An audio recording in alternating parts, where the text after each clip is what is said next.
स्वागत है दोस्तों आप सभी का पृथ्वी द विजन में। मैं बीबी तिवारी आपको एनसीईआरटी की क्लास में स्वागत करता हूं। आप सभी को जो है एनसीईआरटी की एक क्लास मिलेगी और यह है आपके लिए बहुत ही हेल्पफुल होगा जब आप किसी भी एग्ज़ाम के लिए अपनी कॉम्पिटिटिव एग्ज़ाम के लिए जो है बेसिक स्ट्रक्चर आप मौजूद करेंगे। तो बेसिक के लिए आपके लिए बहुत बेहतर है। आइए अपनी क्लास पर चलते हैं। तो जहाँ तक हम लोग देखेंगे कि आपको विषय सूची के बारे में पूरा शुरू से मैं आपको दिखा दूं कि कैसे जो है हम लोग क्लास 6 से एनसीईआरटी से चलेंगे। 6 के बाद 7, 8, 9, 10, 11 और 12 तक की एनसीईआरटी का हम लोग अध्ययन करेंगे।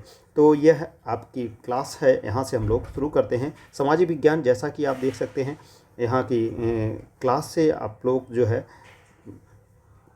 चलेगी। और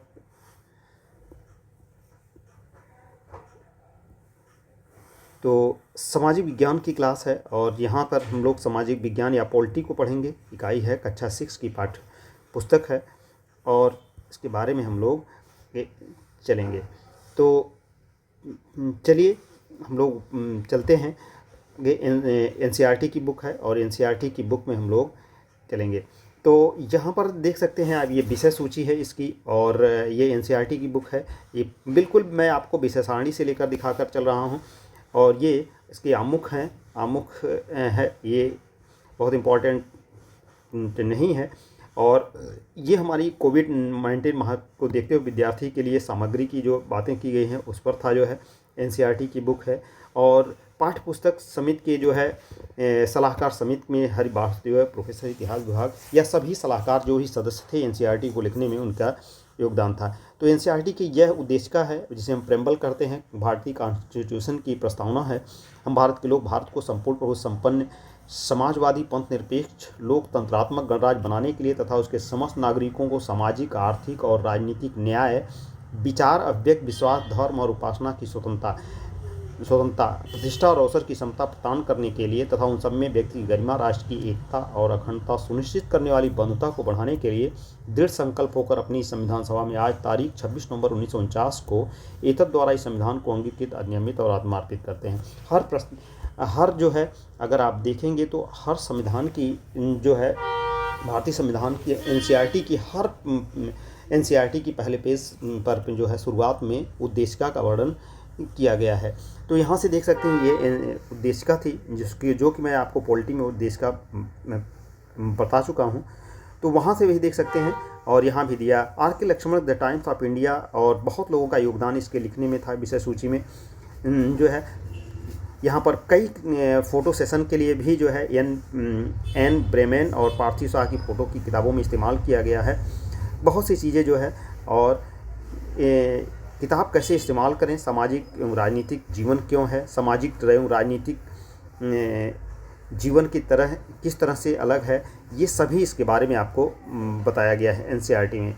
तो एनसीईआरटी की हर पाठ की शुरुआत जो है अध्याय 2 विविधता एवं भेदभाव है। प्रत्येक पाठ 2 तत्वों से शुरू होता है जिसके जरिए बच्चों को पाठ्य और रुचि और उसके बारे में ज़्यादा से ज़्यादा उत्सुकता पैदा होती है। ये सभी जो है यहाँ पर दिया गया है। देख सकते हैं कि पाठ के बीच से 2 रूपों में पढ़ा जाता है। पहले जो है पाठ की शुरुआत उसकी थ्योरी से होती है, सिखाने के लिए दिया जाता है। फिर उसके बाद पाठ के बीच में प्रश्न और उसके अभ्यास को भी यहाँ पर किया जाता है। तो इस बीच से जो है ऐसे इसे हम लोग भी पढ़ेंगे।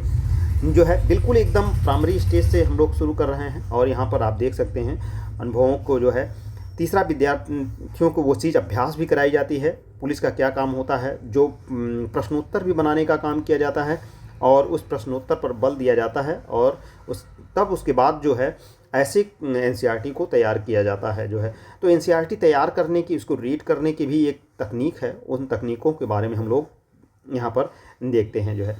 तो यहाँ पर कथानकों का उपयोग किया जाता है, कैसे उदाहरण दिया जाता है, कैसे एक कथानक का उपयोग किया जाता है, इन सभी के बारे में जो है विस्तृत रूप से यहाँ पर दिया गया है कि कैसे पढ़ा जाए एनसीईआरटी को, उसके बारे में बेहद रूप से दिया गया। भाषा में जेंडर संवेदनशीलता, यानी कि आपको लिंग और स्त्रीलिंग और पुरुष लिंग, महिला या पुरुष के बारे में, स्त्री और पुरुष के बारे में क्या वास्तव में एनसीईआरटी जो है यह है स्त्रीलिंग में रूप में ज़्यादातर देखी जाती है, पढ़ाया जाता है इसे। जैसे कोई ऐसा साथी जो बिल्कुल आपकी तरह हो, ऐसा वाक्य देखिए जो कोई ऐसा साथी हो जो बिल्कुल आपकी तरह दिखती हो। इसमें आमतौर पर लिखा जाएगा क्या कोई ऐसा साथी है जो बिल्कुल आपकी तरह दिखता हो। साथी शब्द यह है, लड़के और लड़कियां दोनों शामिल माने जाते हैं, परंतु उनके पहले के शब्द ऐसा और क्रियावाची शब्द दिखता है में लगता है मानो केवल लड़कों की बात हो रही हो। सिर्फ हमारी भाषा में ही नहीं, हमारे जीवन में हर ओर इसी तरह हमें लड़कियों की कमी तथा लड़कों की प्रति गैर बराबरी दिखाई पड़ती है। इस गैर बराबरी की स्थिति पर सवाल करने और पढ़ने वालियों के रूप में लड़कियों को किताब में स्थान देने के उद्देश्य से हमने भाषा के मान्य रूपों को बदला है। हो सकता है कि शुरू में यह आपको कुछ अटपटा लगे, लेकिन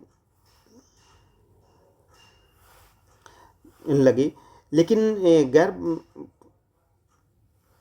अटपटा लगे, और यह कोशिश लड़कों या पुरुषों को दरकिरार करने की नहीं बल्कि उन तमाम लड़कियों को हमारी किताबों में जगह देने की है जो सालों साल हमारी भाषा और कार्यक्षेत्र से गायब रही हैं। अर्थात बालिकाओं के लिए इसका बहुत प्रयोग किया गया है। इसमें बालिकाओं को प्रश्रय देने के लिए किया गया है एनसीईआरटी में, जिससे कि उनको भी पढ़ने में रुचि पैदा हो सके जो है।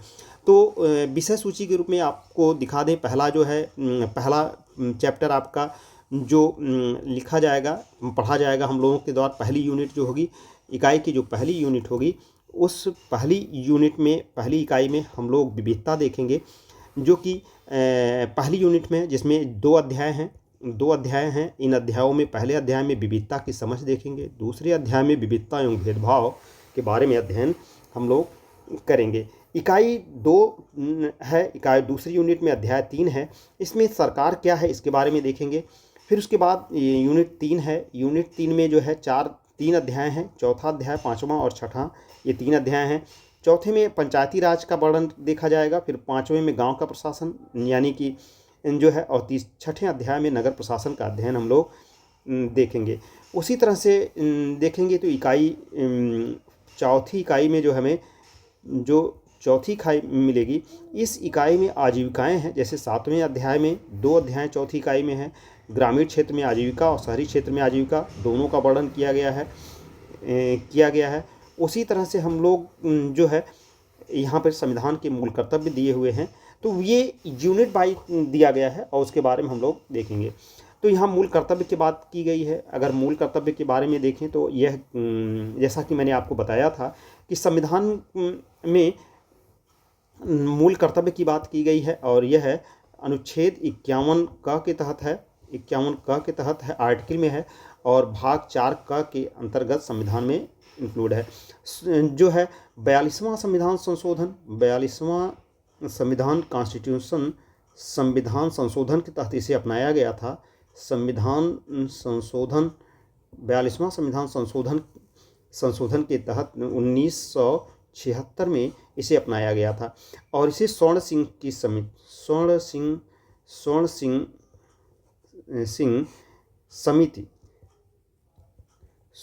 समिति की सिफारिश पर इसे अपनाया गया था। स्वर्ण सिंह समिति की सिफारिश पर अपनाया गया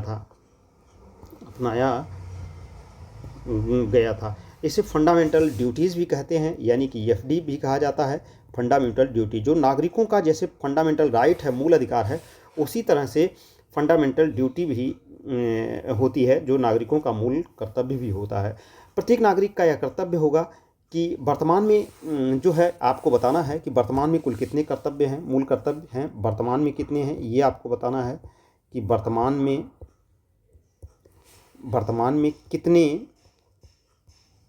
कितने मूल कर्तव्य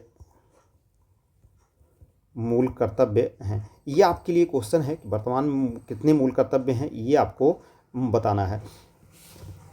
तो यहाँ पर कर्तव्यों को देख लेते हैं। संविधान का पालन करें, उनके आदर्शों, संस्थाओं, राष्ट्रध्वज और राष्ट्रगान का सम्मान करें। स्वतंत्रता के लिए हमारे राष्ट्रीय आंदोलन को प्रेरित करने वाले उच्च आदर्शों को हृदय में संजोए रखें और उनका पालन करें। भारत की संप्रभुता, एकता और अखंडता की रक्षा करें और उसे अक्षुण्ण बनाए रखें। देश की रक्षा करें, आह्वान किए जाने पर राष्ट्र की सेवा करें। सभी लोगों में समरसता और समान भ्रातृत्व की भावना का निर्माण करें, जो धर्म, भाषा, प्रदेश या वर्ग पर आधारित सभी भेदभावों से परे हो, और ऐसी प्रथाओं का त्याग करें जो महिलाओं के सम्मान के विरुद्ध हो। हमारी सामाजिक संस्कृति की गौरवशाली रक्षा परंपरा का महत्व समझे और उसका परिरक्षण करे। प्राकृतिक पर्यावरण जिसके वन, झील, नदी, जीव विन रक्षा करें और उसका संवर्धन करें। प्राणी मात्र के दया भाव रखें। वैज्ञानिक दृष्टिकोण मानववाद और ज्ञानार्जन और सुधार की भावना का विकास करें और सार्वजनिक संपत्ति के बारे में वैज्ञानिक दृष्टिकोण मानवभाव ज्ञानार्जन करें। सार्वजनिक संपत्ति की सुरक्षा करें। हिंसा से दूर रहें। व्यक्तिगत और सामूहिक गतिविधियों के सभी क्षेत्रों में उत्कर्ष की ओर बढ़ने का सतत प्रयास करें, जिससे राष्ट्र निरंतर बढ़ते हुए और उपलब्ध की नई ऊंचाइयों को छू सके। यदि माता पिता या संरक्षक हैं तो 6 वर्ष से 14 वर्ष तक की आयु वाले अपने यथास्थिति बालक या प्रातिपल्य को शिक्षा का अवसर प्रदान करें। यही 11वां मूल कर्तव्य है और इसे जो है 86वां संविधान संशोधन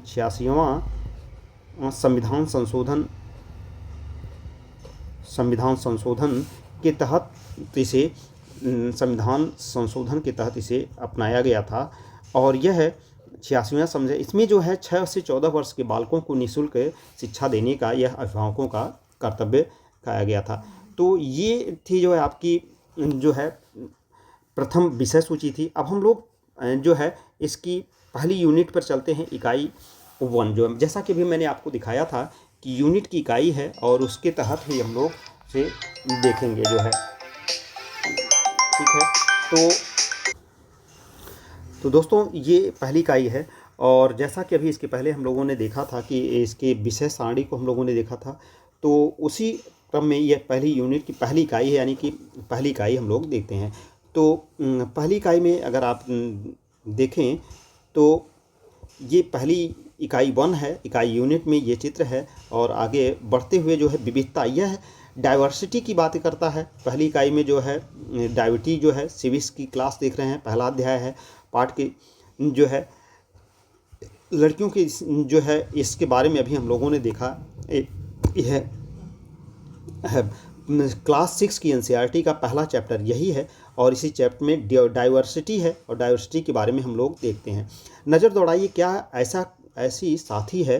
कोई ऐसी साथी है जो बिल्कुल आपकी तरह दिखती हो। यहाँ हमने सोच समझकर विशेषण और क्रिया के स्त्रीलिंग रूप का प्रयोग किया है जो पूरे पाठ में चलता है। शिक्षा में लड़कियों को समान स्थान और अवसर मिले, इसके लिए कई स्तर पर प्रयास किए जा रहे हैं। एक तरीका यह भी है कि हम लिखते समय लड़कियों को सीधे संबोधित करें। यदि हम अपनी अभी तक की पाठ्यपुस्तकों में देखें तो हमने पढ़ने वालों को हमेशा एक लड़का मानकर पुल्लिंग रूपों का ही प्रयोग किया जाता है। यह मान लिया जाता है कि स्त्रीलिंग रूप उसी में शामिल है। यहाँ हमने भाषा की एक परिपाटी को बदला है। इस पाठ के अलावा हमने कुछ अन्य पाठों में भी स्त्रीलिंग रूप का प्रयोग किया है।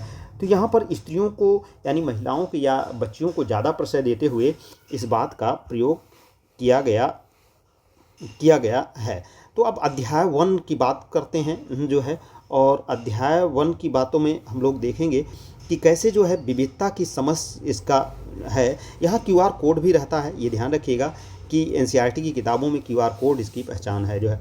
अपनी कक्षा में चारों तरफ नज़र दौड़ाइए कि साथी है जो बिल्कुल अभी इसको हम लोगों ने पढ़ा था कि जो है विभिन्नता की बातें पर किया जाता है। साथी है जो बिल्कुल आपकी तरह दिखती हो। क्या कोई ऐसा साथी है जो आपकी तरह दिखती हो। इस पाठ में आप पढ़ेंगे कि लोग एक दूसरे से कई मामलों में भिन्न होते हैं।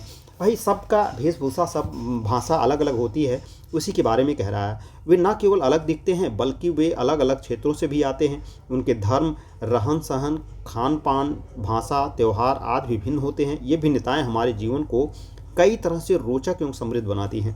अगर हम सभी एक समान हो जाएंगे तो पहचान का संकट खड़ा होगा। इसलिए ये कहता है कि भारत में विभिन्नता, डाइवर्सिटी की जो है बहुत ज़्यादा है और यही जो है एकता की भी निशानी है। इन विभिन्नताओं के कारण ही भारत में विविधता है। विविधता या अनेकता हमारे जीवन को किस तरह बेहतर बनाती हैं। भारत इतनी विविधताओं वाला देश कैसे बना? क्या सभी तरह की भिन्नताएं विविधता का ही भाग होती हैं? चलिए कुछ उत्तर पाने के लिए हम इस पाठ को पढ़ते हैं। तो दोस्तों यहाँ पर यह कह रहा है कि विभिन्नता, यहाँ पर मेंस भी लिख सकते हैं और बाकी जानकारी के लिए भी यह बेहतर है। तो विभिन्नता, कोई इस तरह से दिखता है तो कोई इस तरह से दिखता है, कोई ऐसे दिखता है। यह विभिन्नता की एक अलौकिक परिभाषा है जो कि आपको दिखने में और उसी के अनुरूप बनने के रूप में देती है। आइए आगे देखते हैं। आपकी उम्र के 3 बच्चों ने ऊपर दिए गए चित्र बनाए हैं। मतलब कि एक सामान्य वर्ग के बच्चों के ने 3 बच्चों ने ऊपर दिए गए चित्र बनाए हैं। खाली बॉक्स में आप अपना चित्र बनाइए। क्या आपका चित्र अन्य तीनों चित्र जैसा ही है? हो सकता है कि आपका चित्र इन तीनों से बहुत भिन्न हो, जैसे कि तीनों चित्रों में चित्र भी आपसे एक दूसरे से नहीं मिलते। ऐसा इसलिए कि हम सबका चित्रकारी करने का अपना अपना एक तरीका होता है। जिस तरह हमारी चित्रकारी में भिन्नता है, उसी तरह हमारे रंग, रूप, खान पान आदि में भी भिन्नता है। जैसा कि इससे समझाया गया है कि जैसे आदमी की सोच अलग अलग होती है, उसके चित्र बनाने की कला अलग होती है, उसी तरह से उसके रूप, रंग, खान पान और उसके स्वाद और उसका पहचान में भी अलग अलग भिन्नता पाई जाती है। तो इसी रूप में दिया। अब हम लोग आगे देखते हैं। भिन्नता है के लिए जो जनपद में भीड़ भाड़ वाले चौराहे की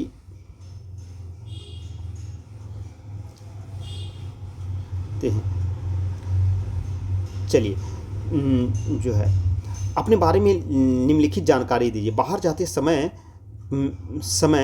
आप क्या पहनना पसंद जो है तुम क्या पहनना पसंद करती हूँ? मैं कपड़ा पहनना पसंद करती हूँ या कोट पहनना पसंद करती हूँ या स्वेटर पहनना करती हूँ। मैं घर में हिंदी में बात करती हूँ। जो है अपने बारे में जानकारी, जब मतलब आप अपने बारे में जानकारी देने की बात कर रहे हैं कि बाहर जाते समय मैं कोट पैंट पहनना पसंद करती हूँ या फिर जो है किसी चीज़ के लिए अन्य चीज़ें बाहर जाते समय कंफर्ट जो यानी कि कोट पहनना पसंद करती हूँ, जैसे कोट पैंट पहनना पसंद करती हूँ। या घर में हिंदी में बात करती हूँ, कैसे जो है हिंदी में बात करती हूँ। मेरा पसंदीदा खेल चेस है। क्या खेलना है? चेस खेलना पसंद करते हैं। मुझे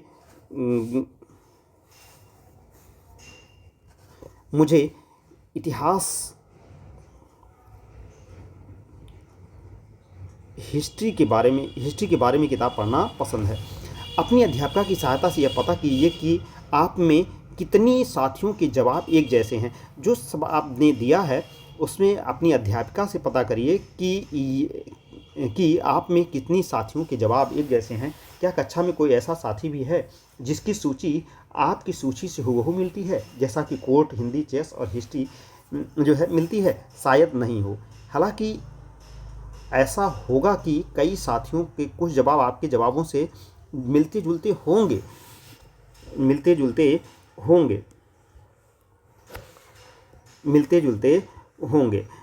कितने साथियों को आपके जैसी किताबें पढ़ना पसंद है? आपकी कक्षा के विद्यार्थी कुल मिलाकर कितनी भाषाएं बोलते हैं? इनसे अब तक आपको यह अंदाज़ा हो गया होगा कि कई मामलों में आप अपने साथियों की तरह और कई मामलों में उनसे बिल्कुल अलग हैं। दोस्ती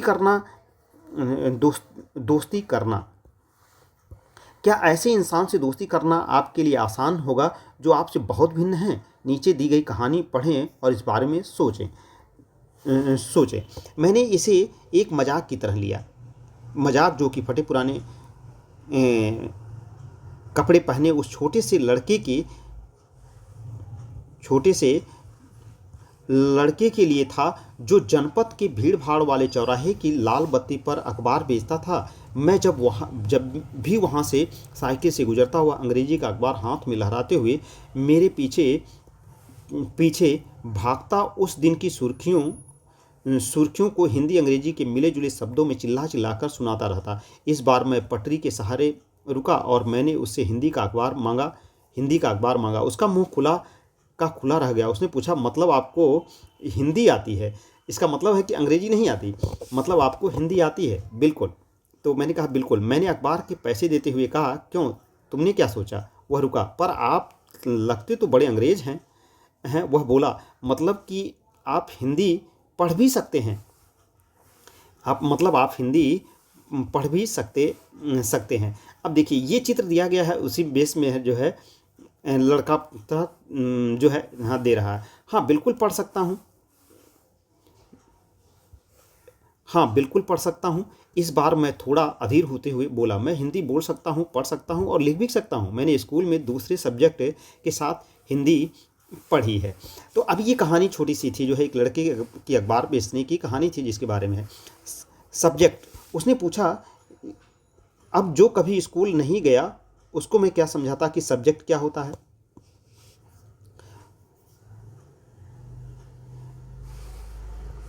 देखिए, हिंदी पढ़ी है, पढ़िए। सब्जेक्ट, उसने पूछा मतलब सब्जेक्ट क्या है। जो अब जो कभी स्कूल नहीं गया उसको मैं क्या समझाता कि सब्जेक्ट क्या होता है।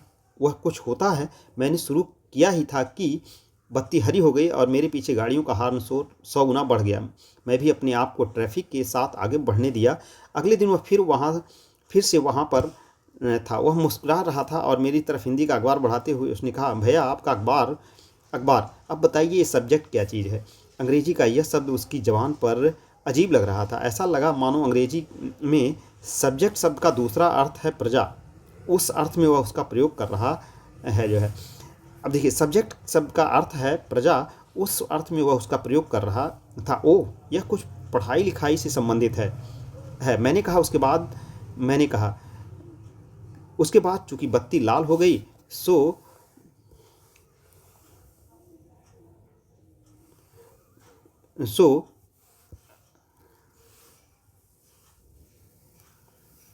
लाल हो गई, सो मैंने पूछा, तुम कभी स्कूल गए हो? कभी नहीं, कभी नहीं, उसने जवाब दिया। फिर बात बढ़ाते हुए उसने गर्व से कहा, मैं जब इतना ऊंचा था तभी से मैंने काम करना शुरू कर दिया था। उसने मेरी साइकिल की गद्दी के बराबर अपने नाम आप को नापा। पहले मेरी माँ मेरे साथ आती थी, लेकिन अब मैं अकेले ही कर लेता हूँ। अभी तुम्हारी माँ कहाँ है? मैंने पूछा। पर तब तक बत्ती हरी हो गई और मैं चल पड़ा। मैंने उसे अपने पीछे कहीं चिल्लाते हुए सुना। वह मेरठ में है और उसके साथ बाकी ट्रैफिक के शोरगुल में डूब गया। मेरा नाम समीर है, उसने अगले दिन कहा और बड़े शर्माते हुए मेरा नाम पूछा। आपका नाम यह है।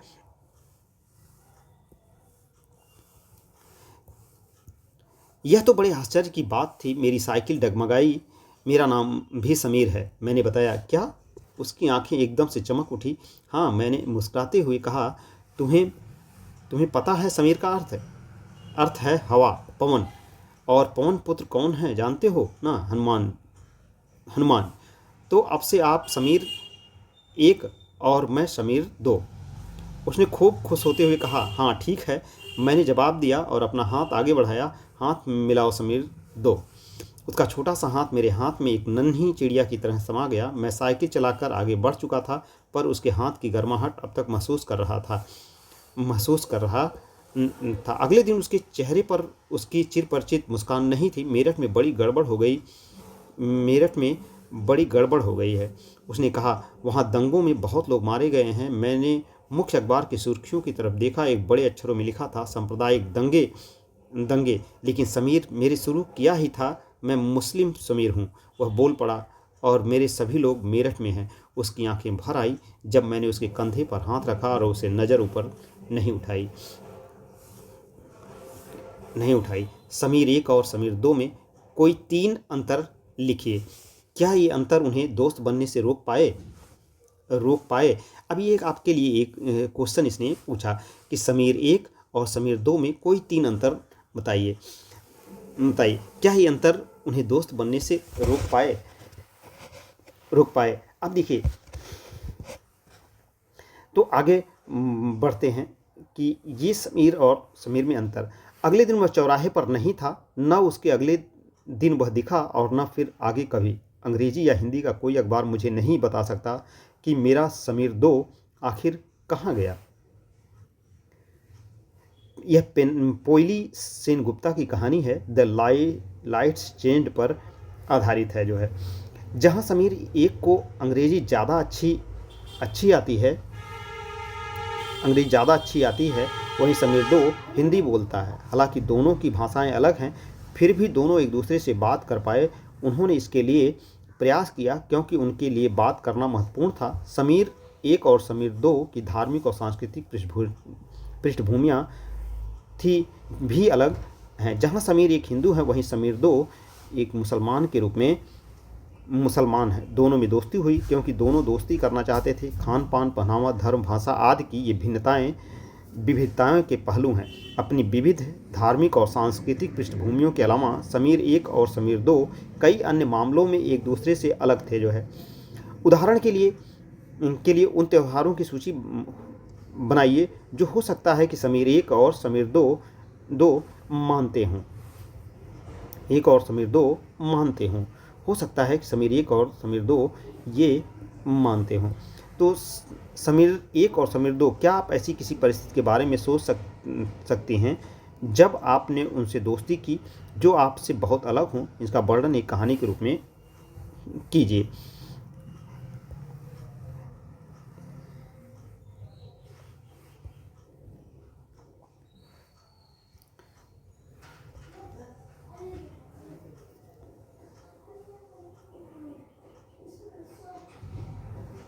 की थे। अब यहाँ पर जो है 3 अंतर लिखने की बात है।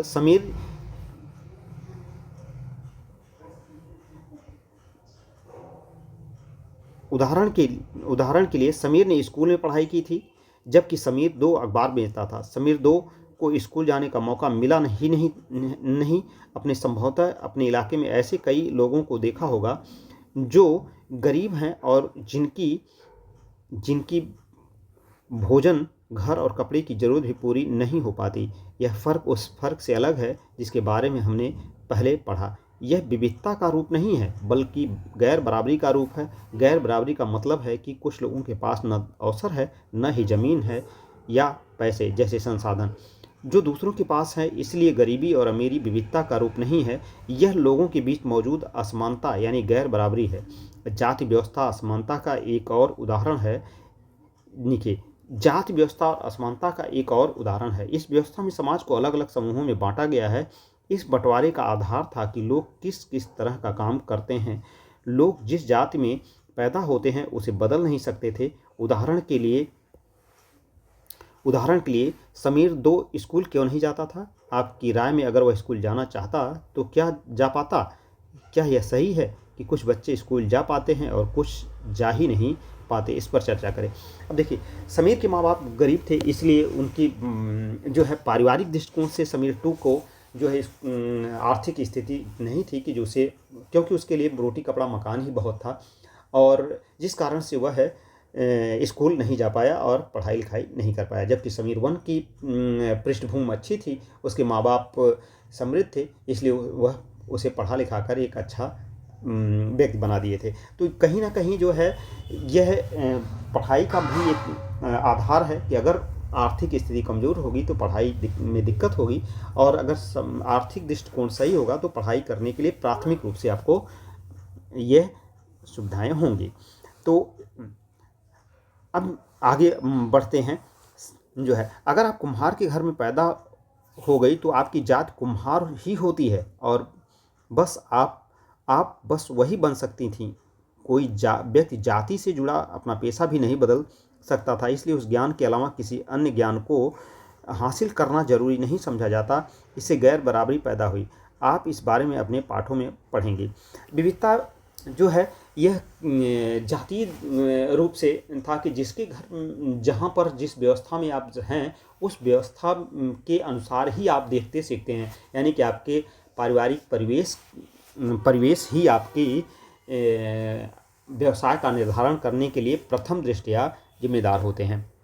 आगे देखिए, तो विविधता के रूप में अगर देखें तो विविधता हमारे जीवन को कैसे समृद्ध करती हैं। जैसे समीर एक और समीर दो दोस्त बने, ठीक वैसे ही आपकी सहेलियां होंगी जो आपसे बहुत अलग होंगी। आपने शायद उनके घर में अलग तरह का खाना खाया होगा, उनके साथ अलग त्यौहार मनाए होंगे, उनके कपड़े पहन कर देखे होंगे और थोड़ी बहुत उनकी भाषा भी सीखी होगी। सूची बनाइए कि आप भारत के अलग अलग प्रांतों के कौन कौन से व्यंजन खाए हैं।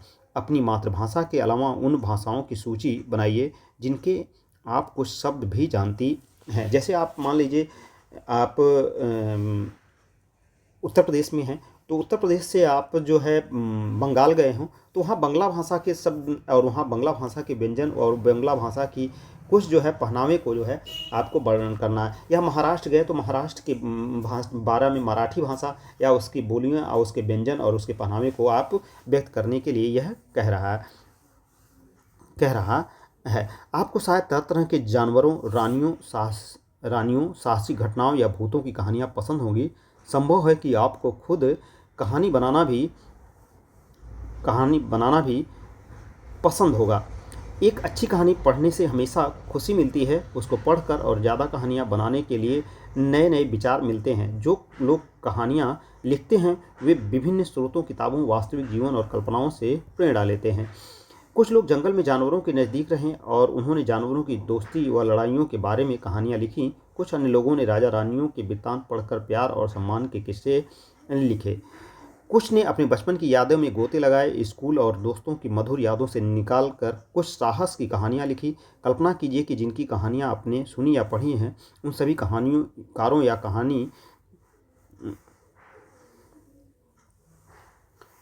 कहानीकारों या कहानी सुनाने वालों को ऐसी जगह पर रहना पड़े जहां लोग केवल दो ही रंग के कपड़े पहनते हों, लाल एवं सफ़ेद। कैसे कपड़े पहनते हों? तो लाल और सफ़ेद। एक तरह का खाना खाते हों, शायद आलू।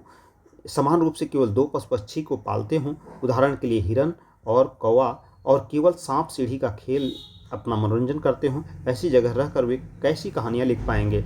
तो मान लीजिए कि आप एक चित्रकार या कहानीकार हैं और इस जगह पर रहते हैं जहां ज़मीन के जीवन की एक कहानी लिखे या चित्र बनाइए। आप ऐसे क्या सोचती हैं इसके बारे में? जगह में रहने में मज़ा आएगा। उन 5 चीज़ों की सूची बनाइए जिनकी कमी ऐसी सबसे ज़्यादा खलेगी। भारत में विविधता के बारे में देखते हैं, तो ये इनका हिस्सा है। भारत की विविधता के बारे में देखते हैं। भारत विविधताओं का देश है। हम विभिन्न भाषाएं बोलते हैं, विभिन्न प्रकार का खाना खाते हैं, अलग अलग त्यौहार मनाते हैं और भिन्न भिन्न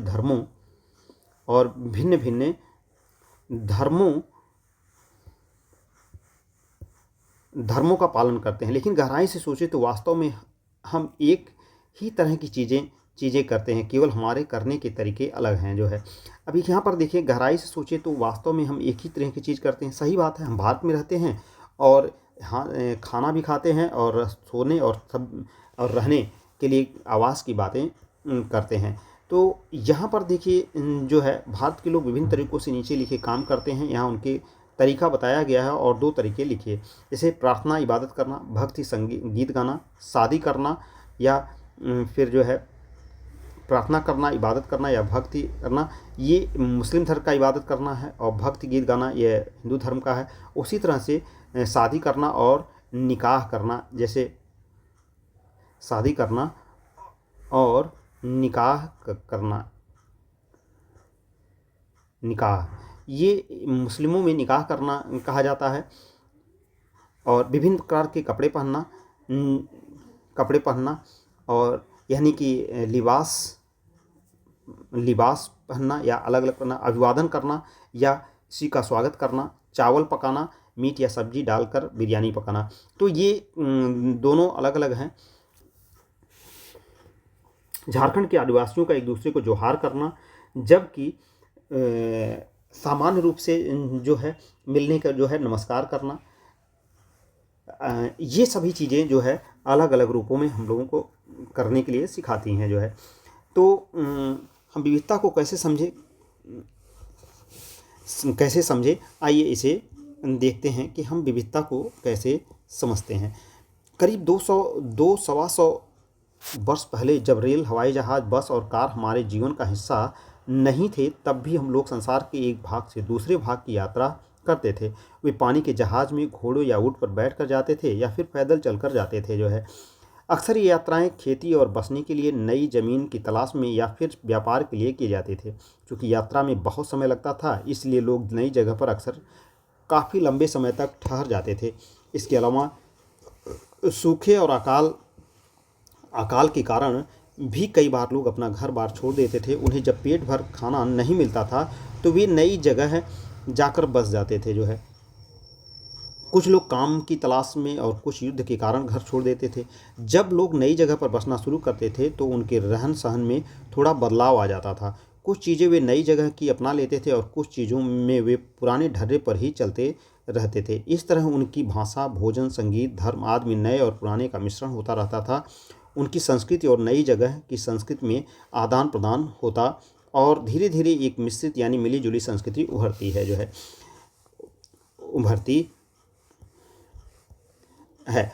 अगर अलग अलग क्षेत्रों का इतिहास देखें तो हमें पता चलेगा कि किस तरह विभिन्न सांस्कृतिक प्रभावों ने वहाँ के जीवन और संस्कृति को आकार देने में योगदान किया है। इस तरह से कई क्षेत्र अपने विशिष्ट इतिहास के कारण विभिन्नता संपन्न हो जाते हैं। ठीक इसी प्रकार लोग अलग अलग तरह की भौगोलिक स्थितियों से किस प्रकार सामंजस्य बैठाते हैं, उससे भी विभिन्नता उत्पन्न होती है। उदाहरण के लिए समुद्र के पास रहने और पहाड़ी इलाकों में रहने में बड़ा फर्क है।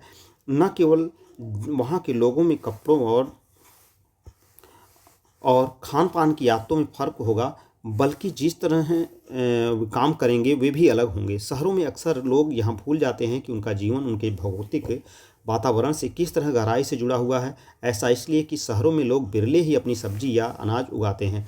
वे इन चीज़ों के लिए बाजार पर ही निर्भर होते हैं। आइए भारत के दो भागों लद्दाख और केरल के उदाहरण के जरिए समझने की कोशिश करें कि किसी क्षेत्र की विविधता पर उसके ऐतिहासिक और भौगोलिक कारकों का क्या असर पड़ता है। एटलस में भारत का नक्शा देखिए और उसमें ढूंढिए कि ये दोनों क्षेत्र लद्दाख और केरल कहाँ पर हैं। इन दोनों क्षेत्रों की भौगोलिक स्थितियाँ, वहाँ के भोजन, कपड़े और व्यवसाय पेशे कैसे प्रभावित हैं, उनकी सूची बनाइए। अब जैसे इन सभी चीज़ों के बारे में अगर आप देखें तो केरल तो भारत के दक्षिण में है और जो है अगर मान लीजिए हम देखते हैं तो अगर ये भारत के रूप में अगर देखें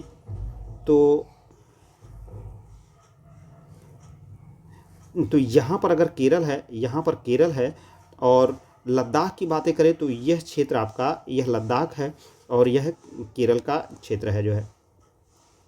तो यह केरल है सबसे दक्षिण में और सबसे उत्तर में यह लद्दाख है।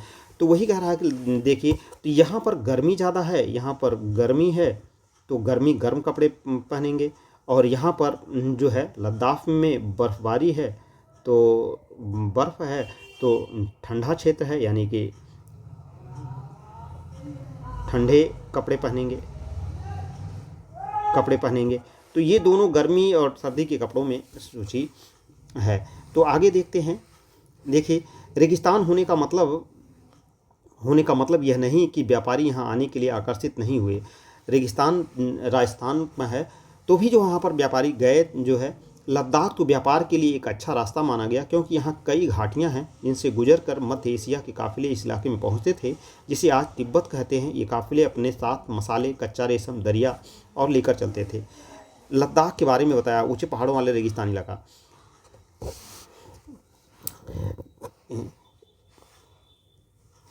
लद्दाख जम्मू और कश्मीर की पूर्व पहाड़ियों में बसा एक रेगिस्तानी इलाका है।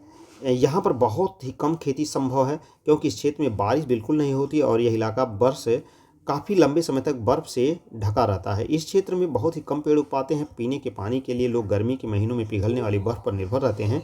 यहाँ के लोग एक खास किस्म की बकरी पालते हैं जिसे पश्मीना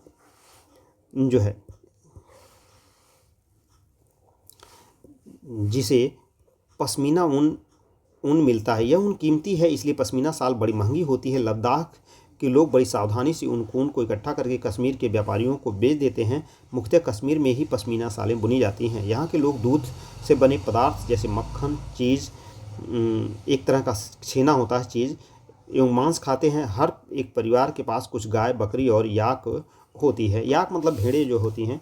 पश्मीना शाल बुनती हुई औरतें जो है। तो यहाँ की जो है देख सकते हैं कच्चा रेशम दरिया लेकर चलते हैं। लद्दाख के रास्ते ही बौद्ध धर्म तिब्बत पहुंचा। लद्दाख को छोटा तिब्बत भी कहते हैं। करीब 400 साल पहले यहाँ पर लोगों का इस्लाम धर्म से परिचय हुआ। इस्लाम धर्म बहुत बाद में यहाँ पर आया था जो है, इसलिए लगभग 400 वर्ष पहले यहाँ पर इस्लाम धर्म का परिचय हुआ और अब यहाँ अच्छी खासी संख्या में मुसलमान रहते हैं। लद्दाख में गानों और कविताओं का बहुत ही समृद्ध मौखिक संग्रह है। तिब्बत का ग्रंथ केसर सांगा सांगा लद्दाख में काफ़ी प्रचलित है। उसके स्थानीय रूप को मुसलमान और बौद्ध दोनों ही लोग गाते हैं और उस पर नाटक खेलते हैं। केसर सांगा, यह ध्यान रखिएगा, इम्पॉर्टेंट है, केसर सांगा वहाँ का जो है तिब्बत का ग्रंथ है केसर सांगा। यहाँ पर स्थानीय रूप से दोनों पक्ष जो है हिंदू मुस्लिम और करते हैं। अब केरल के बारे में देखते हैं। तो केरल जैसा कि दक्षिण भारत में है, केरल भारत के दक्षिण पश्चिम कोने में बसा हुआ एक राज्य है। यह एक तरफ समुद्र से घिरा है हुआ और दूसरी तरफ पहाड़ियों से। तो भारत दक्षिण पश्चिमी कोने में है, यह दूसरी तरफ पहाड़ियों से है। इस पहाड़ियों पर विविध प्रकार के मसाले, यही मसाले जैसे काली मिर्च, लौंग, इलायची आदि उगाए जाते हैं। इन मिसालों के कारण यह क्षेत्र व्यापारियों के लिए बहुत ही आकर्षक बना। सबसे पहले अरबी एवं यहूदी व्यापारी केरल आए। ऐसा माना जाता है कि अच्छा देखिए, पुर्तगालियों से पहले अरबी यानी कि कंपनियां, जो ईस्ट इंडिया कंपनियां थी, जो है यूरोपीय कंपनियों से पहले, सबसे पहले यहाँ पर कौन आए थे? तो सबसे पहले जो है अरबी और यहूदी आए थे, व्यापारी केरल आए। ऐसा माना जाता है कि ईसा मसीह के धर्मदूत संत थॉमस लगभग 2000 साल पहले यहाँ आए थे। भारत में ईसाई धर्म लाने का श्रेय उन्हीं को जाता है। अरब से कई व्यापारी यहाँ आए 2000 साल पहले। धर्मदूत संत थॉमस जो है यहाँ पर आए थे। ईसा मसीह के धर्मदूत संत थॉमस आए थे। भारत में ईसाई धर्म लाने का श्रेय उन्हीं को जाता है। अरब से कई व्यापारी यहाँ आकर बस गए। इब्न बतूता ने, जो करीब 700 साल पहले यहाँ आए, अपने यात्रा वृत्तांत में मुसलमानों के जीवन का विवरण देते हुए लिखा कि मुसलमान समुदाय की यहाँ बड़ी इज्जत थी। जो है इब्न बतूता जो कि एक यात्री थे जो है मोरक्को के, और उन्होंने जो है जब आकर यहाँ पर बताया कि यहाँ पर मुसलमान समुदाय की यहाँ बड़ी इज्जत थी और बड़े ही संख्या में लोग रहते थे। जो है अब यहाँ पर देखिए, केरल में मनाए जाने वाले त्यौहार ओणम में कौन सा त्यौहार मनाया जाता है? केरल का। एक विशेष आकर्षण है नाव प्रतियोगिता यहाँ पर होती है। और जो है यहाँ पर नाव प्रतियोगिता जवाहर झील में जो है होती है। यहाँ पर नाव प्रतियोगिता के बारे में भी जो है यहाँ पर बताया गया है। तो ये देख सकते हैं कि वास्को डी गामा, फिर उसके बाद जो है वास्को डी गामा पानी के जहाज़ से यहाँ पहुँचे तो पुर्तगालियों ने यूरोप से भारत तक का समुद्री रास्ता जाना। सबसे पहले भारत की खोज किसने किया था? तो वास्को डी गामा ने किया था। 1498 के आसपास इन्होंने जो है यह भारत आए थे। और यहाँ इन सभी ऐतिहासिक प्रभाव के कारण केरल के लोग विभिन्न धर्मों का पालन करते हैं, जिससे यहूदी, इस्लाम, ईसाई, हिंदू और बौद्ध धर्म शामिल है। यानी कि कई ऐसे लोगों की, यात्रियों के आने के कारण यहाँ पर जो है कई धर्मों के लोग जो है केरल में जाकर बस गए। चीन के व्यापारी भी केरल आए। यहाँ पर मछली पकड़ने के लिए जो जाल इस्तेमाल किए जाते हैं वे चीनी जालों से हूबहू मिलते हैं और उन्हें चीनी बला कहते हैं। चीना बला कहते हैं। तलने के लिए लोग जो बर्तन इस्तेमाल करते हैं उसे चीना चट्टी कहते हैं। इसमें चीन शब्द इस बात की ओर इशारा करता है कि उनकी उत्पत्ति कहाँ हुई होगी। केरल की उपजाऊ जमीन और जलवायु चावल की खेती के लिए बहुत उपयुक्त है और वहाँ के अधिकतर लोग मछली और सब्जी और चावल खाते हैं। तो अब केरल और लद्दाख के बारे में हम लोगों ने देखा जो है कि केरल में जो है कई धर्मों के लोग रहते हैं और यहाँ के मुख्य भोज्य पदार्थ जो है मछली, चावल और सब्जी है केरल का जो है। और जबकि लद्दाख में भी जो है मीट जो है और मांस का ज़्यादातर प्रयोग करते हैं, दूध और चीज़ ज़्यादा वहाँ पर खाते हैं। जो है जहाँ केरल और लद्दाख की भौगोलिक स्थितियाँ एक दूसरे से बिल्कुल अलग हैं, वहीं हम यह भी देखते हैं कि दोनों क्षेत्र के इतिहास में एक ही प्रकार की सांस्कृतिक प्रभाव। दोनों क्षेत्रों को चीन और अरब से आने वाले व्यापारियों ने प्रभावित किया। जहां केरल की भौगोलिक स्थिति में मसालों की खेती संभव बनाई, वहीं लद्दाख की भौगोलिक स्थिति और ऊन ने व्यापारियों को अपनी ओर खींचा। इस तरह पता चलता है कि किसी भी क्षेत्र की सांस्कृतिक जीवन का उसके इतिहास और भूगोल से प्रायः गहरा रिश्ता होता है। विविध संस्कृतियों का प्रभाव केवल बीते हुए कल की बात नहीं है, हमारे वर्तमान जीवन का आधार ही काम के लिए एक जगह से दूसरी जगह जाना है। हर एक कदम के साथ हमारे सांस्कृतिक रीति रिवाज और जीने का तरीका धीरे धीरे उस नए क्षेत्र का हिस्सा बन जाते हैं जहां हम पहुंचते हैं। ठीक इसी तरह अपने पड़ोस में हम अलग अलग समुदायों के लोगों के साथ रहते हैं। अपने रोज़मर्रा के जीवन में हम मिलजुल कर काम करते हैं और दूसरों के रीति रिवाजों और परंपराओं में घुल मिल जाते हैं। विविधता में एकता की बातें अब हम लोग देखेंगे। तो यहाँ पर विविधता में एकता की बातें ये है कि विविधता में एकता, भारत की विविधता में अनेकता को उसकी ताकत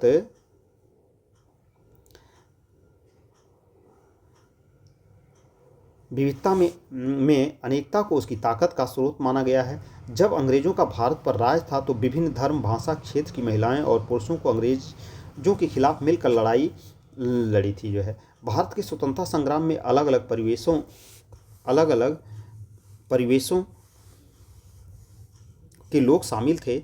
उन्होंने एकजुट होकर आंदोलन किया, इकट्ठे जेल गए, अंग्रेज़ों का अलग अलग तरीक़ों से विरोध किया। अंग्रेज़ों ने सोचा था कि वे भारत के लोगों में फूट डाल सकते हैं क्योंकि उनमें काफ़ी विविधताएं हैं, इस तरह उनका राज चलता रहेगा। मगर लोगों ने दिखला दिया कि वे एक दूसरों के चाहे कितने भी भिन्न हों, अंग्रेज़ों के खिलाफ लड़ी जाने वाली लड़ाई में वे सब एक थे। जो है वे सब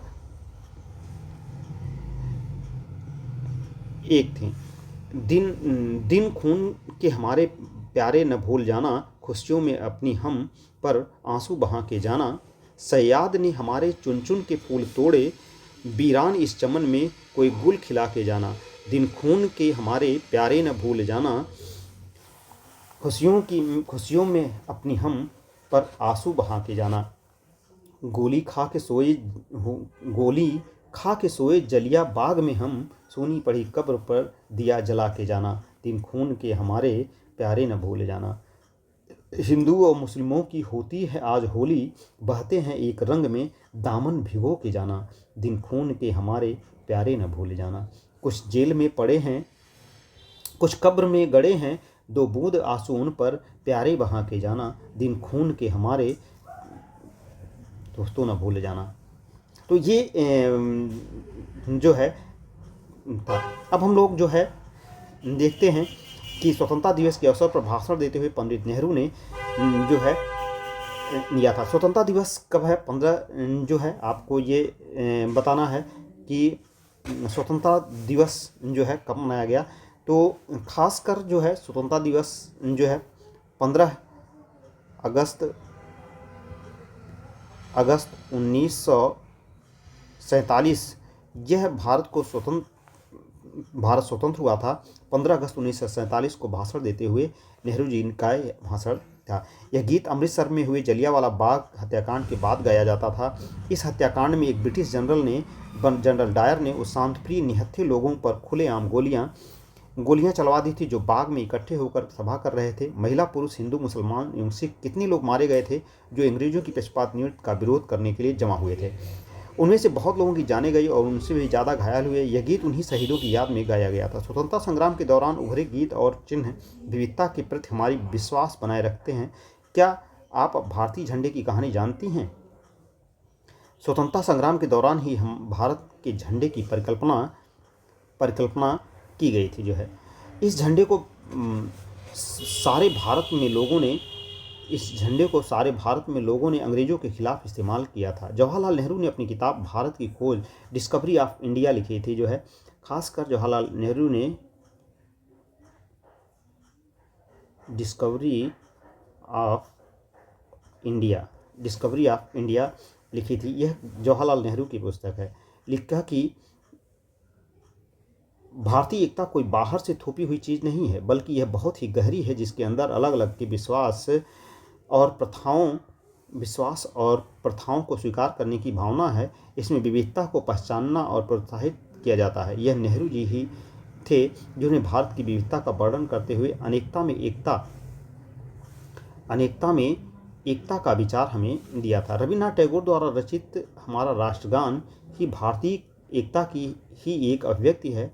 राष्ट्रगान किस तरह से एकता का वर्णन करता है, इसे अपने शब्दों में लिख दिए। जो है राष्ट्रगान हमारा कौन सा है? तो जन गण मन अधिनायक जय हे, ये हमारा राष्ट्रगान है। इसी पे किया जाता। हम जनगण मन अधिनायक जय हे भारत भाग्य विधाता, पंजाब सिंधु गुजरात मराठा द्राविड़ उत्कल बंगा, यानी कि बंगाल, गुजरात, द्रविड़, उड़ीसा, पंजाब, मराठा, ये सभी जो है मिलकर यहाँ की इसी शक्ति है। यही विभिन्नता में एकता की शक्ति है।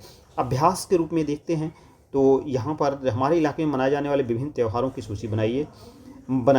इसमें से कौन से त्यौहार सभी समुदायों द्वारा मनाए जाते हैं, कौन से समुदाय सभी त्योहारों द्वारा मनाए जाते हैं। इसमें पोंगल है जो अलग अलग देशों में अलग अलग मनाए जाते हैं। लोहड़ी जो है होली है जो कि पंजाब में लोहड़ी कहते हैं, होली कहते हैं और अन्य रूपों में लाई जाती है। दीपावली है जो कि दीपों को सब जगह मनाए जाते हैं।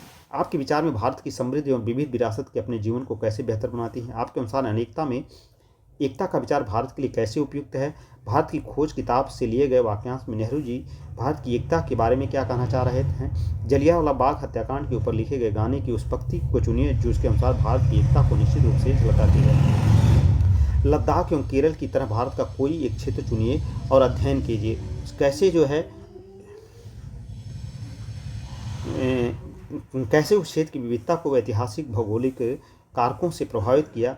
ये क्या ऐतिहासिक और भौगोलिक कारक आपस में जुड़े हुए हैं। तो ये अध्याय यूनिट फर्स्ट थी जिसे कि आप देख सकते हैं जो है। इसी तरह से जो है आपके यूनिट 2 के बारे में देखते हैं। ये यूनिट फर्स्ट थी, विविधता थी।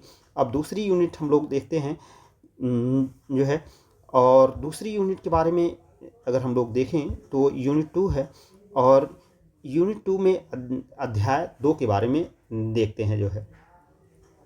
अध्याय 2 है। अध्याय 2 के बारे में अगर हम लोग देखें विविधता एवं भेदभाव के बारे में हम लोग देखेंगे। तो पिछले पार्ट में हमने विविधता के बारे में पढ़ा था। कई बार जो लोग दूसरों से अलग होते हैं उन्हें चिढ़ाया जाता है, उनका मजाक उड़ाया जाता है या फिर उन्हें कई गतिविधियों या समूहों में शामिल नहीं किया जाता। अगर हमारे दोस्त या दूसरे लोग हमारे साथ ऐसा व्यवहार करें तो हमें दुख होता है, गुस्सा आता है, हम असहाय महसूस करते हैं। क्या आपने कभी सोचा है कि ऐसा क्यों होता है? इस पाठ में हमने यह समझने की कोशिश करेंगे कि ऐसे अनुभव हमारे समाज से और हमारे आसपास मौजूद असमानताओं से कैसे जुड़े हुए हैं। विविधता एवं भेदभाव की ये कोशिश देख सकते हैं।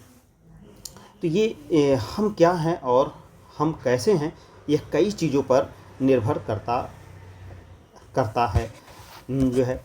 हम कैसे रहते हैं, कौन सी भाषाएं बोलते हैं, क्या खाते हैं, क्या पहनते हैं, कौन से खेल खेलते हैं, कौन से उत्सव मनाते हैं, इस सब पर हमारे रहने की जगह के भूगोल और उसके इतिहास का असर पड़ता है जो है। विविधता एवं भेदभाव को कैसे हम लोग जाने, इसी के बारे में आज यह चैप्टर हमें बताता है।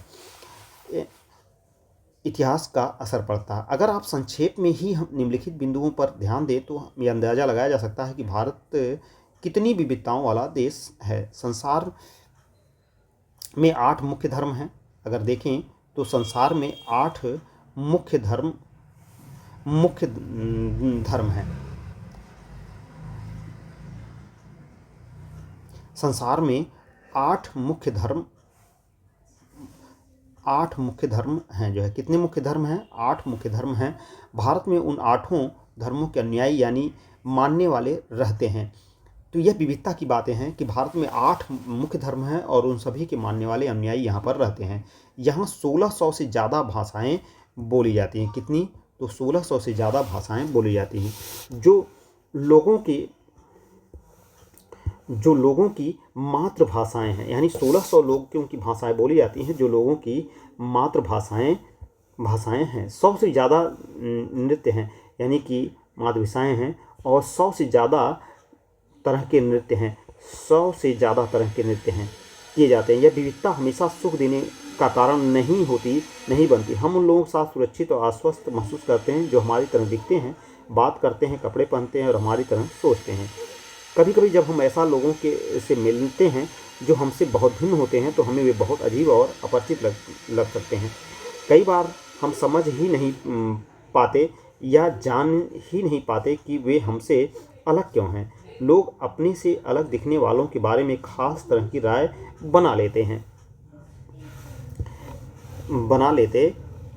जिसे पूर्वाग्रह कहते हैं। यहाँ पर देखते हैं पूर्वाग्रह। उन कथनों को देखिए जो आपके ग्रामीण और शहरी लोगों के बारे में सही लगे। जिन कथनों पर आप सहमत हैं उन पर निशान लगाइए। क्या आपके दिमाग में शहरी एवं ग्रामीण लोगों को लेकर किसी प्रकार के पूर्वाग्रह हैं? क्या दूसरे लोगों के दिमाग में भी ये पूर्वाग्रह है? लोगों के दिमाग में ये पूर्वाग्रह क्यों होते हैं? जिन पूर्वाग्रहों को आपने अपने आसपास महसूस किया है, उनकी एक सूची बनाइए। पूर्वाग्रह लोगों के व्यवहार को कैसे प्रभावित करें? ग्रामीण लोग आधे से ज़्यादा भारतीय गाँव में रहते हैं। बात सही है, आधे से ज़्यादा भारतीय गाँव में रहते हैं। गांव के लोग आधुनिक प्रौद्योगिकी का इस्तेमाल करना पसंद नहीं करते। फसल की बुआई और कटाई के समय परिवार के लोग खेतों में 12 से 14 घंटे काम करते हैं। ग्रामीण लोग काम की तलाश में शहरों की ओर स्थानांतरित करने के बाध्य होते हैं। सही बात है। शहरी लोगों के बाद शहरी जीवन बड़ा आसान होता है। यहाँ के लोग बिगड़े हुए और आलसी होते हैं। शहरों में लोग अपने परिवार के सदस्यों के साथ बहुत कम समय बिताते हैं। शहरी लोग केवल पैसे की चिंता करते हैं, लोगों की नहीं। शहरों में रहना बहुत महंगा पड़ता है। लोगों की कमाई का एक बहुत बड़ा हिस्सा किराए और आने जाने में खर्च हो जाता है। बातें सही हैं। और उसी तरह से जो है हम लोग देख सकते हैं कि इनमें से कुछ कथन ग्रामीण लोगों की अज्ञानी की तरह देखते हैं। कुछ कथन ग्रामीण लोगों को अज्ञानी की तरह देखते हैं, जबकि शहर में रहने वाले लोगों को आलसी और सिर्फ पैसे से रखने वालों की तरह देखते हैं। जब हम किसी के बारे में पहले से कोई राय बना लेते हैं और उसे हम अपने दिमाग में बिठा लेते हैं, तो वह पूर्वाग्रह का रूप ले लेती है। ज़्यादातर यह राय नकारात्मक होती है। जैसा कि कथनों में दिया गया है, लोगों को आलसी या कंजूस मानना भी पूर्वाग्रह है। सभी लोग ऐसा नहीं होते हैं। जब हम यह सोचने लगते हैं कि किसी काम को करने का कोई एक तरीका ही सबसे अच्छा और सही है, तो हम अक्सर दूसरों की इज्जत नहीं कर पाते जो उसी काम को दूसरी तरह से करना पसंद करते हैं। उदाहरण के लिए हम सोचें कि अंग्रेजी सबसे अच्छी भाषा है और दूसरी भाषाएं महत्वपूर्ण नहीं हैं, तो हम अन्य भाषाओं को बहुत नकारात्मक रूप से देखेंगे। परिणाम स्वरूप हम लोगों की शायद इज्जत नहीं कर पाएंगे जो अंग्रेजी के अलावा अन्य भाषाएं बोलते हैं। हम कई चीज़ों के बारे में पूर्वाग्रही हो सकते हैं। लोगों के धार्मिक विश्वास, उनकी चमड़ी का रंग, जिस क्षेत्र में वे आते हैं, जिस तरह से वे बोलते हैं, जैसे कपड़े वे पहनते हैं इत्यादि। अक्सर दूसरों के बारे में बनाए गए हमारे पूर्वाग्रह इतने पक्के होते हैं कि हम उनसे दोस्ती नहीं करना चाहते। इस वजह से कई बार हमारा व्यवहार ऐसा होता है कि हम उन्हें दुख पहुंचा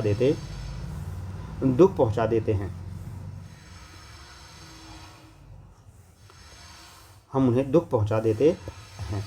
लड़के और लड़कियों में भेदभाव के बारे में देखते हैं जो है कि कई ऐसी चीज़ें आती हैं जो समाज में लड़के और लड़कियों में कई तरह के भेदभाव किया जाता है। हम सभी इस भेदभाव से परिचित हैं। एक लड़का या लड़की होने का अर्थ होता है कि आप में से कई लोग कहेंगे हम लड़के या लड़की की तरह जन्म लेते हैं। यह तो ऐसा ही होता है जैसे सोचने वाली क्या बात है। इसमें सोचने वाली क्या बात है? आइए देखें कि क्या सच्चाई है। इस सच्चाई यही है। इसे कथनों से तालिका से भरिए और उनमें कारणों को तय करिए। तो इसमें एक बातें हैं जिसके बारे में ये बहुत सुशील है जो है। सूची में तालिका को भरिए और उसके उत्तर के कारणों पर चर्चा करिए। उनका बात करने का तरीका बड़ा सौम्य और मधुर है। वे शारीरिक रूप से बलिष्ठ हैं, शरारती हैं, नृत्य करने और चित्रकारी में निपुण हैं। वे रोते नहीं, उद्यमी हैं, खेल में निपुण हैं, खाना पकाने में निपुण हैं, वे भाविक हैं। अब लड़का है तो लड़के की बातों में जो है अगर देखें तो कई ऐसी चीज़ें होती हैं जो आपको होंगी जो है। जैसे मान लीजिए अब लड़का है तो वह बलिष्ठ होगा। यह लड़का है तो लड़की है तो सुशील होगी, ये बदमाश नहीं हो सकती है। अब लड़का है तो जो है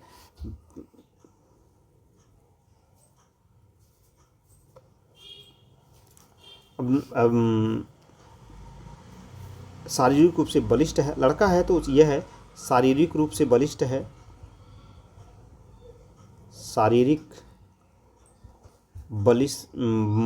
बलिष्ठ है।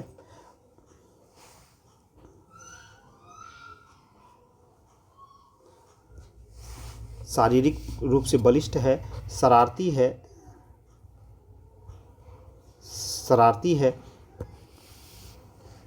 अब लड़की है तो निपुण, चित्रकारी, नृत्य करने में निपुण होगी, नृत्य में निपुण होगी।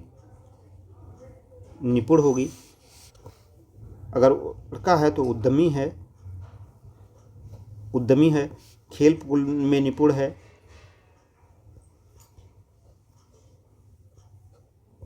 खेल में निपुण सिर्फ लड़कों के लिए ही कहा जा सकता है। वे खाना पकाने में निपुण है, यानी लड़की है तो खाना पकाने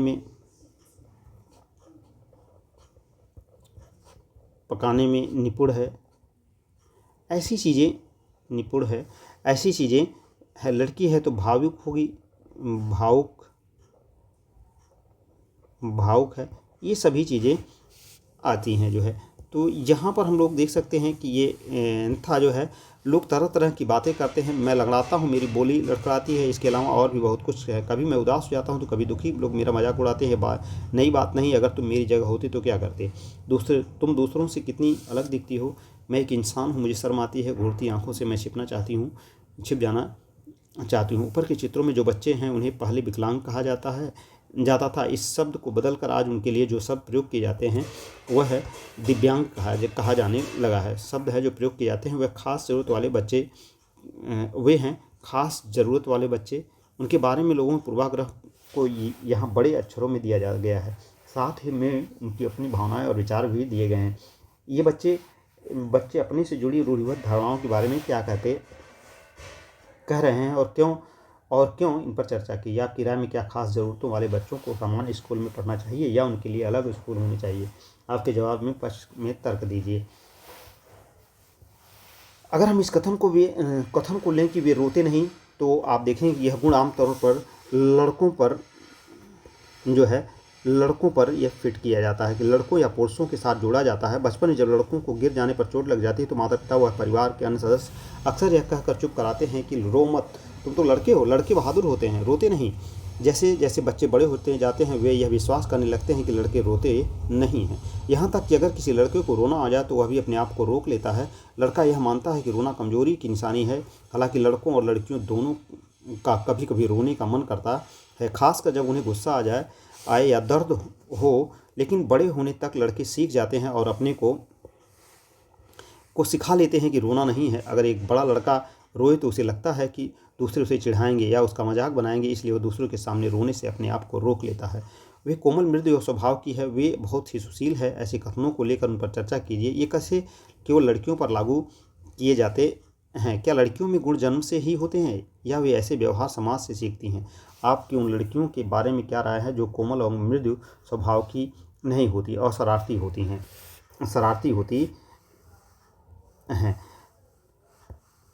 हम लगातार यह सुनते हैं कि लड़के ऐसे होते हैं और लड़कियां ऐसी होती हैं। समाज की इन मान्यताओं को हम बिना सोचे समझे मान लेते हैं।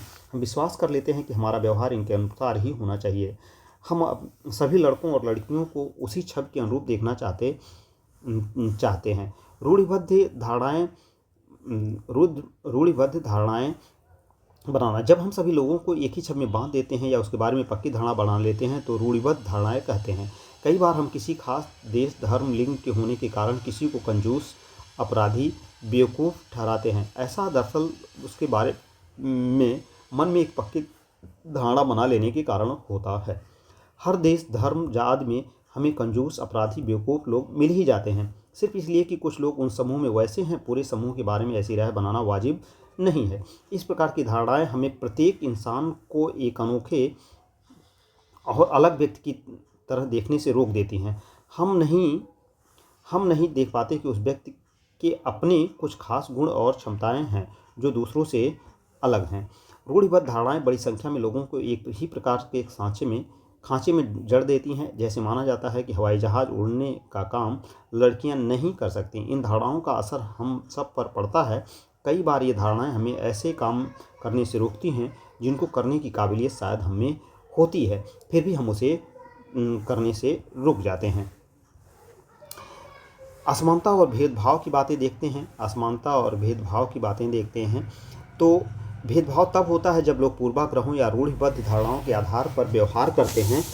अगर आप लोगों को नीचा दिखाने के लिए कुछ करते हैं, अगर आप उन्हें कुछ गतिविधियों में भाग लेने से रोकते हैं, किसी खास नौकरी को करने से रोकते हैं या किसी मोहल्ले में रहने नहीं देते या एक ही कुएं या हैंडपंप से पानी नहीं लेने देते और दूसरों द्वारा इस्तेमाल किए जा रहे किसी कप या गिलास में चाय नहीं पीने देते, तो इसका मतलब है कि आप उनके साथ भेदभाव कर रहे हैं। भेदभाव कई कारणों से हो सकता है। आप तत्व याद करें कि पिछले पाठ में समीर और समीर दो एक दूसरे से बहुत भिन्न थे।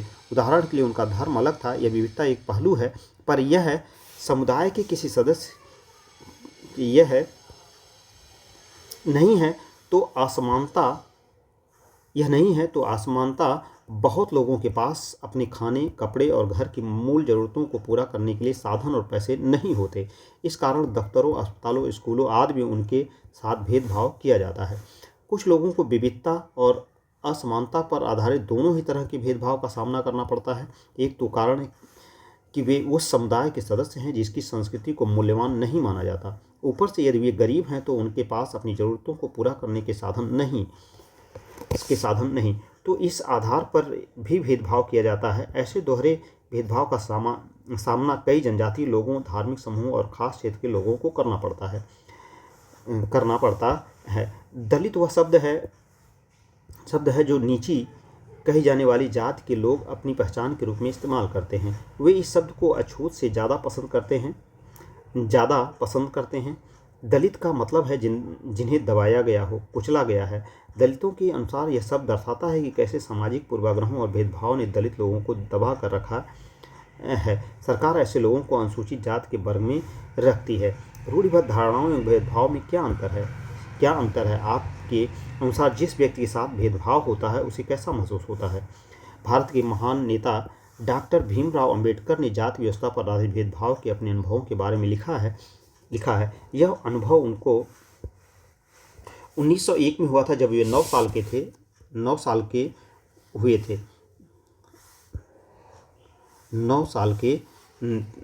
के थे। महाराष्ट्र के कोरेगांव में अपने भाइयों के साथ पिता से मिलने गए थे। बड़ी देर हमने इंतजार किया पर कोई नहीं आया। 1 घंटा बीत गया तो स्टेशन मास्टर पूछने आ गए।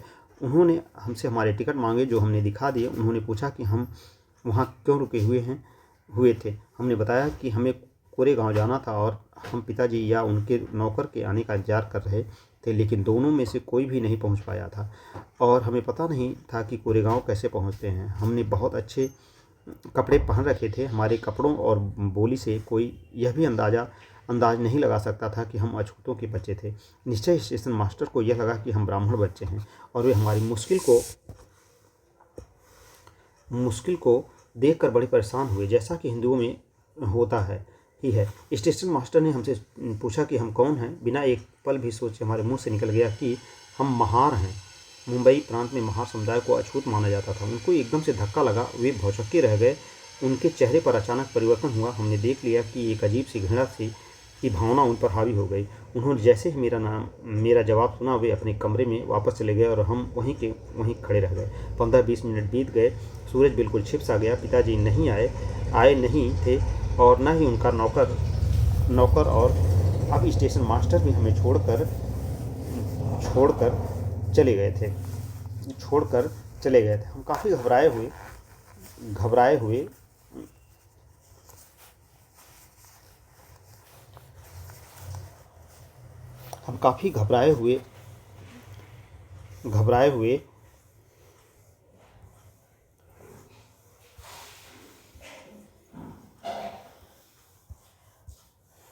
हुए थे। यात्रा के शुरू में जो खुशी और उत्साह की भावना थी, उसकी जगह अब अत्यधिक उदासी ने ले ली थी। आधे घंटे बाद स्टेशन मास्टर लौट कर आए तो पूछा कि हम क्या करने की सोच रहे हैं। हमने कहा कि अगर हमें किराए पर एक बैलगाड़ी मिल जाती तो हम कोरेगांव जा सकते थे।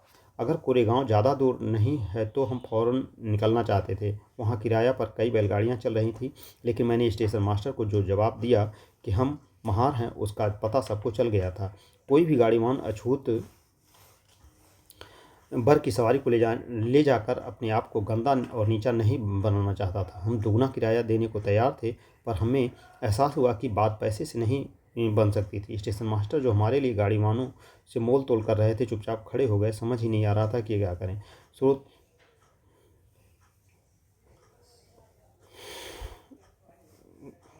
यह स्रोत B.R. Ambedkar writing in speech खंड 12 संपादन बसंत मून मुंबई शिक्षा विभाग महाराष्ट्र सरकार का है।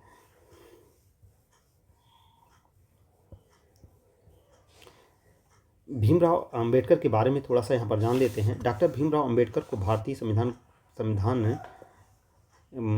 का पिता एवं दलितों के सबसे बड़े नेता के रूप में जाना जाता है। 1891 में जन्म हुआ था और 1956 में इनकी मृत्यु मऊ में हुई थी।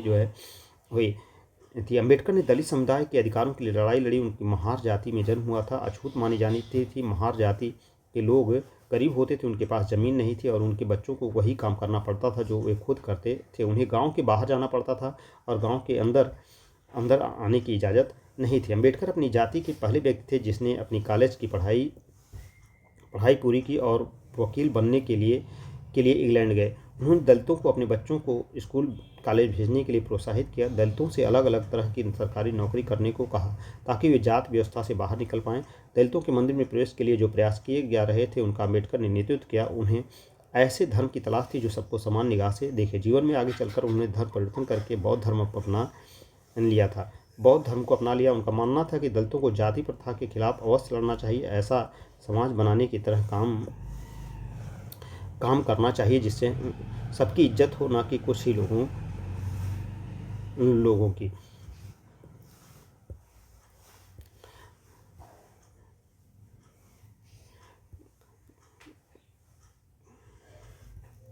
बच्चे पैसा देने को तैयार थे, फिर भी गाड़ी वालों ने उन्हें ले जाने से मना कर दिया। क्यों?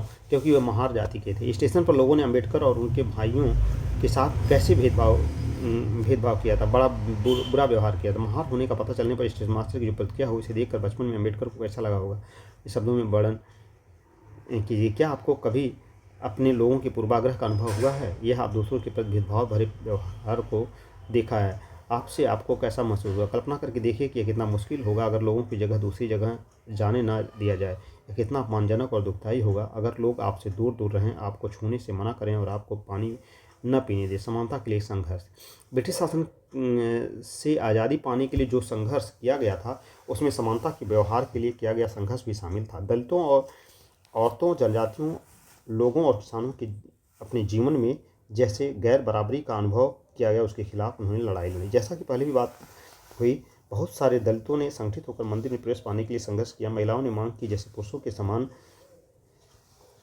समान दलित के अलावा शिक्षा का अधिकार है वैसे भी उन्हें अधिकार मिले। किसानों और दलितों ने अपने आप को जमींदारों और उनकी ऊंची ब्याज की दर से छुटकारा दिलाने के लिए संघर्ष किया। 1947 में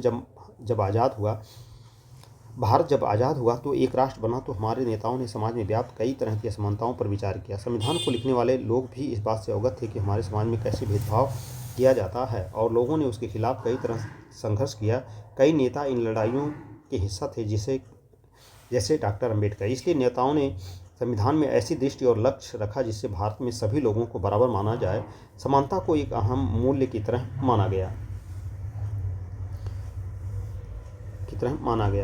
माना गया है जो हम सभी को एक भारतीय के रूप में जोड़ती है। प्रत्येक व्यक्ति को समान अधिकार और समान अवसर प्राप्त है।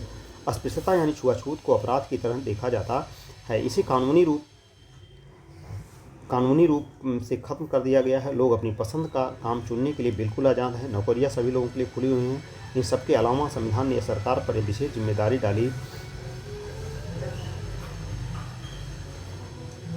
डाली थी कि वह गरीबों और मुख्य धारा से अलग थलग पड़ गए मुसलमानों समुदायों को इस समानता के अधिकार के फायदे दिलवाने के लिए विशेष कदम उठाए। संविधान के लेखकों ने यह भी कहा कि विविधता की इज्जत करना, उसे मूल्यवान मानना समानता सुनिश्चित करने में बहुत ही महत्वपूर्ण कारक है।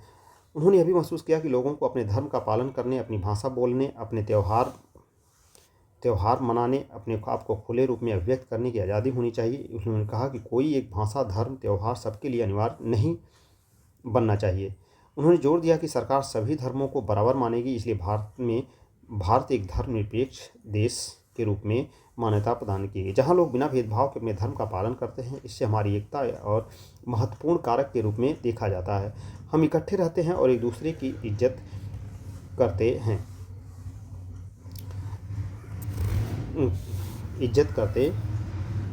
हालांकि हमारे संविधान में इन विचारों पर जोर दिया गया है पर यह पाठ इसी बात को उठाता है कि असमानता आज भी मौजूद है। समानता वह मूल्य है जिसके लिए हमें निरंतर संघर्ष करते रहना होगा। भारतीयों के लिए समानता का मूल्य वास्तविक जीवन का हिस्सा बने, सच्चाई बने, इसके लिए लोगों के संघर्ष और उनके आंदोलन और सरकार द्वारा उठाए जाने वाले कदम बहुत जरूरी हैं।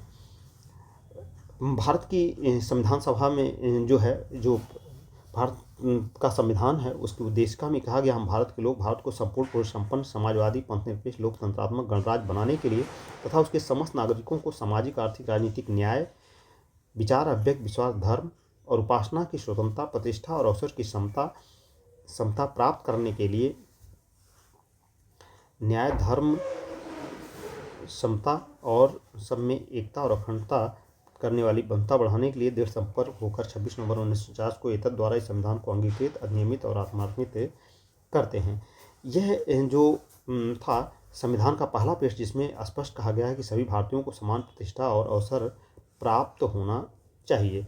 तो विविधता एवं भेदभाव को इस तरह से व्यक्त किया गया है जो है यह आपका निम्नलिखित कथनों का मेल कराइए, रूढ़िबद्ध धारणाओं को कैसे चुनौती दी जा रही है, इस पर चर्चा कीजिए।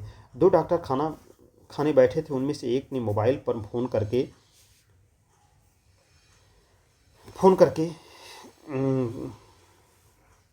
करके अपनी बेटी से बात की जो उसी समय स्कूल से लौटी थी। तो उनका मेल कराइए, यानी मेल कराना है, कथनों का मेल कराना है। तो यहाँ पर 3 दिया गया है, तो 1 का 3 पे अगर देखेंगे तो 1 का 3 है, बेटी से बात की जो उसी समय स्कूल से लौटी थी। जिस बच्चे ने चित्रकला प्रतियोगिता जीती वह मंच पर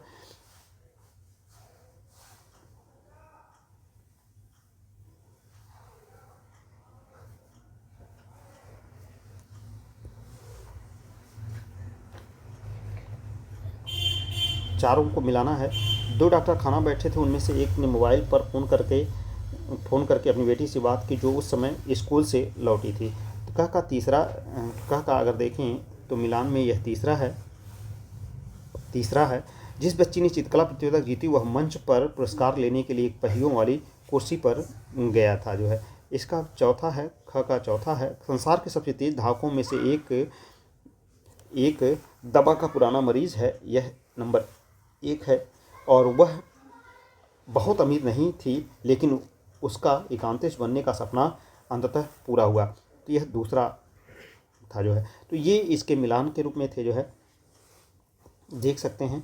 और लड़कियां माँ बाप के लिए बोझ हैं, यह रूढ़िबद्ध धारणा एक लड़की के जीवन को किस तरह प्रभावित करती है, इसके अलग अलग 5 प्रभावों का उल्लेख कीजिए जो है। आप अगर यहाँ पर देखें तो आप एलटी के लिए भी या फिर मेंस लिखने के लिए भी ये बहुत ही आपको हेल्पफुल होगा। भारत का संविधान समानता के बारे में क्या कहता है, आपको यह क्यों लगता है कि सभी लोगों में समानता होना जरूरी है। अगर देखें तो ये भारत का समानता के बारे में क्या कहता है, ये भी क्यों है, आपको यह क्यों लगता है कि सभी लोगों को समानता होना जरूरी है।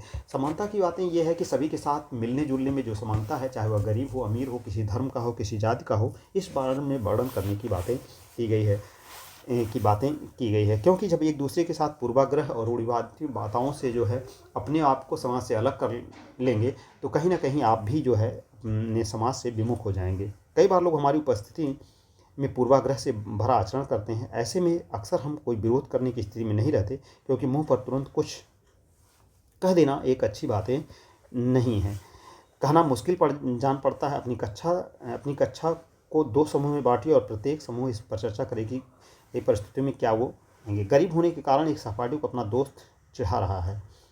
आप अपनी परिवार के साथ टीवी देख रहे हैं और उनमें से कोई सदस्य किसी खास धार्मिक समुदाय का पूर्वाग्रह टिप्पणी करता है, तो आपको तुरंत उस पर रोकना है कि ये गलत चीज़ें हैं। आपकी कक्षा के एक बच्चे एक लड़की के साथ मिलकर खाना खाने से इनकार कर देते हैं क्योंकि वे सोचते हैं कि वह गंदी है।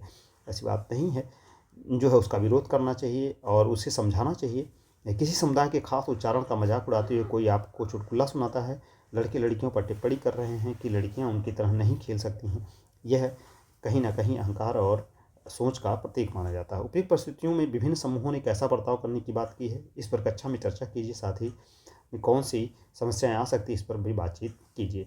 समानता का यह बहुत ही अलौकिक और उत्तम उदाहरण है और एनसीईआरटी से आपको सीखने की ज़रूरत है जो है। एनसीईआरटी सिर्फ ये नहीं है बल्कि यह आपके मौलिक विचारों को उद्भूत करती है और आपके सोचने और उस पर मनन करने की शक्ति का विकास करती है। इसलिए एनसीईआरटी बहुत ही बेहतरीन है, सभी लोग इसका अध्ययन करें। तो अब हम लोग आज की क्लास को यहीं पर विराम देते हैं जो है, और अगला यूनिट जो है यह हम लोग कल जो है इसी समय देखेंगे। तो यह एनसीईआरटी की क्लास है, इसे जो है क्लास 6 है इसी के बाद हम 7, 8, 9 और 10, 11 और 12 तक की सभी की बुकों को एनसीईआरटी का अध्ययन करेंगे। जो है ये सोशल की है, यानी कि सिविक्स की है। इसके बाद जो है आर्ट की भी हम लोग एक चलाएंगे। तो आपका बहुत बहुत धन्यवाद। अपने को लर्न करिए और यहाँ से सीखने का प्रयास करिए। जय हिंद दोस्तों।